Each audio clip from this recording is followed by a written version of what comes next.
Les Amours de Mars et Vénus, un tableau conservé au musée du Louvre. Il faut savoir que c'est une redécouverte. C'est un tableau qui est resté longtemps dans les réserves du musée du Louvre, tout simplement parce qu'on considérait que ce tableau n'était pas de Nicolas Poussin. Tableau dans l'esprit de Nicolas Poussin, mais quoi qu'il en soit, un tableau qui ne pouvait pas être de Nicolas Poussin en raison même du sujet. Vous voyez, ce sujet presque trivial, les Amours de Mars et Vénus, avec un élément même de vulgarité, j'y reviendrai. Un tableau, vous voyez, qui ne peut pas appartenir à l'œuvre de Nicolas Poussin, et c'est Pierre Rosenberg qui a le courage de réattribuer très récemment ce tableau, et à juste titre, à Nicolas Poussin.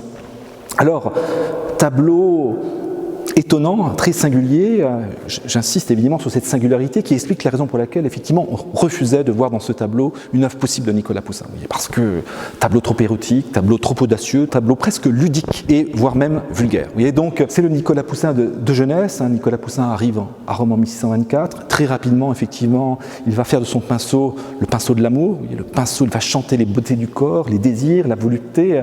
Et autre thème qui l'intéresse bien entendu, c'est les amours de Mars et Vénus. Pourquoi ce thème est important? Pourquoi traduit-il aussi à nouveau la toute-puissance de l'amour, l'universalité de l'amour, la domination de l'amour? Parce qu'ici vous avez une Vénus victorieuse. Vous voyez, Vénus, la déesse de la beauté, la déesse de l'amour, elle aime, plus ou moins d'ailleurs, Mars, c'est son amant. Et qui est Mars? L'homme fort, musclé, beau, c'est l'homme de la guerre, vous voyez, c'est l'homme armé. Vous avez ici son casque, vous avez son épée, vous avez son bouclier. C'est l'homme de la puissance, le valeureux militaire, vous voyez, qui n'a peur de rien. Et cet homme, fut-il très beau, fut-il très fort, il se laisse emporter par sa passion. La déesse de la beauté, la déesse de l'amour, vous voyez, est supérieure, vous voyez, à la guerre et aux armes.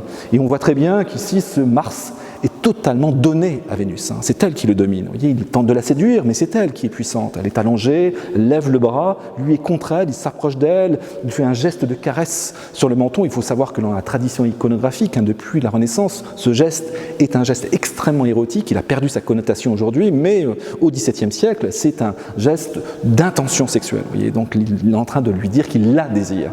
Et donc c'est lui qui est le demandeur. Elle, vous voyez, elle est là, victorieuse, puissante, et au-dessus de sa tête, vous voyez, elle fait un geste. Qu'est-ce à dire ce geste? Vous voyez, c'est le geste des cornets. C'est un geste, c'est une insulte. Elle est en train de dire que ce valeureux, cette divinité de la guerre, il est cocu. C'est un cocu. Elle se moque de lui. Vous voyez, donc Poussin peut-il utiliser un élément iconographique aussi vulgaire? Oui, il peut le faire. Quand il arrive à Rome, il s'amuse, vous voyez, en quelque sorte, à traduire la toute-puissance de l'amour avec des formes ludiques, des formes voire même vulgaires. Pourquoi est-il cocu? Pourquoi dit-elle que son amant est cocu? Parce que vous avez un autre homme, et effectivement, c'est celui qu'elle aime plus que tout. Alors, où est cet homme? À l'arrière-plan, le dernier plan, vous avez une petite figure, un jeune homme, vous voyez, accoudé, un lévrier, ici un corps, une lance, de toute évidence Adonis. C'est Adonis qui est ici, c'est celui qu'elle aime le plus. Et vous avez à côté, aussi à ses côtés, un petit amour qui est en train de transmettre à Adonis une missive. C'est une lettre d'amour. Vous avez compris d'où vient cette lettre? C'est Vénus, bien entendu, qui est en train d'envoyer une lettre d'amour à ce futur amant, à Adonis.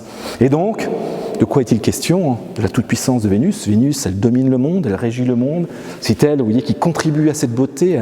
Elle nourrit la nature, elle nourrit l'inspiration des grands peintres, des grands poètes. Elle soumet les hommes, elle soumet même la divinité de la guerre, et elle se moque de lui. C'est pour vous dire à quel point elle est puissante, et déjà, alors même qu'elle a un amant dans ses bras, elle pense à un autre amant. C'est pour vous dire que, vous voyez, les hommes sont pour elle des amusements. Donc, mais il faut avouer que cet autre homme, Adonis, elle en sera très très amoureuse, et lorsqu'il malheureusement il va lui aussi mourir, elle va pleurer sa mort. Donc c'est une Vénus, vous voyez, toute puissante, qui domine le monde, mais qui elle-même aussi, évidemment, peut tomber éperdument amoureuse de ce beau garçon qu'a été Adonis. Vous voyez, Poussin arrive à Rome, il y a un tableau vers 1625, vous voyez, les premiers mois de Nicolas Poussin à Rome, il s'amuse, vous voyez, à réfléchir sur la toute-puissance de l'amour, avec un sens ludique, avec un sens de l'humour aussi, il y a une dimension humoristique dans ce tableau.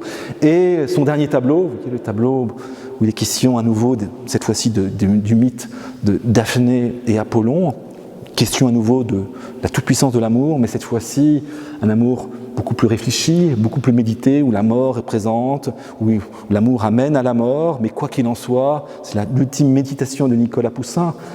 Il veut rappeler que, quoi qu'il en soit, l'amour contribue à la cohésion du monde, l'amour est universel, l'amour est tout-puissant, et c'est ce qu'il faut retenir de cet amour. Sa puissance qui contribue au mouvement du monde, à la mort des choses, à la mort des êtres, mais aussi à leur résurgence, au renouveau continuel. L'amour, la mort, mais à nouveau l'amour et la vie.